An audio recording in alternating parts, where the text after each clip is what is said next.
வணக்கம்.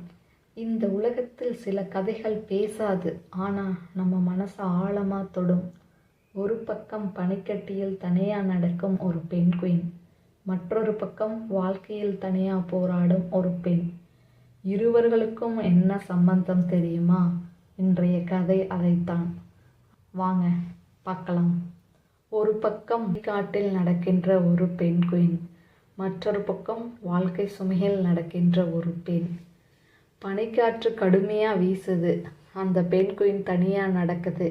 அதுக்கு நண்பர்கள் இருந்தார்கள், ஒரு கூட்டம் இருந்துச்சு. ஆனால் இப்போ அது மட்டும் தனியாகத்தான் இருக்கு. ஒவ்வொரு அடியும் கஷ்டம். காலடியில் பனி உடையும் சத்தம், மேலே வெறுமையான வானம். ஆனால் அது நின்று விடலை. ஏன்னா வாழணும், முன்னேறணும், அதுதான் அதனோட இலக்கு.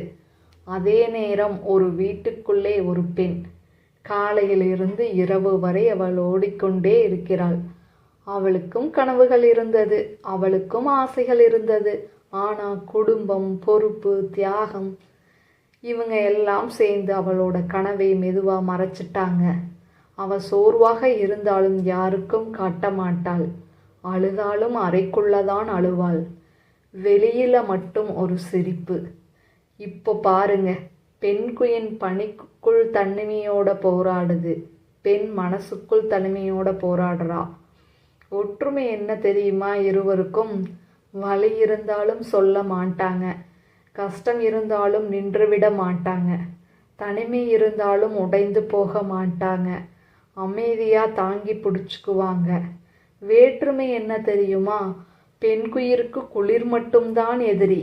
ஆனால் பெண்ணுக்கு சமூகம், விமர்சனம், பொறுப்புகள், எதிர்பார்ப்புகள், இவங்க எல்லாம் சேர்ந்து அவளோட வாழ்க்கையை ஒரு போராட்டம் ஆயிருது.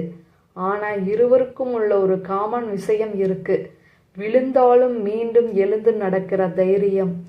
பெண் குயின் பனி மேல நடக்குது, பெண் வாழ்க்கை மேல நடக்கிறா. ஆனால் இருவரும் தோல்வியை கடந்து வெற்றிக்காக போராடுறாங்க. அதனால தான் சொல்றேன், பெண்களே, தனிமை வந்தாலும் கவலைப்படாதீங்க. யாரும் நம்மோட இல்லைன்னாலும் நம்ம தைரியம் நம்மோட இருந்தா போதும்.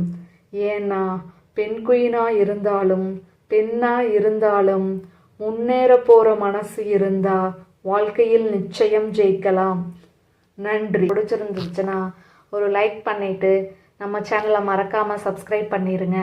தேங்க்யூ.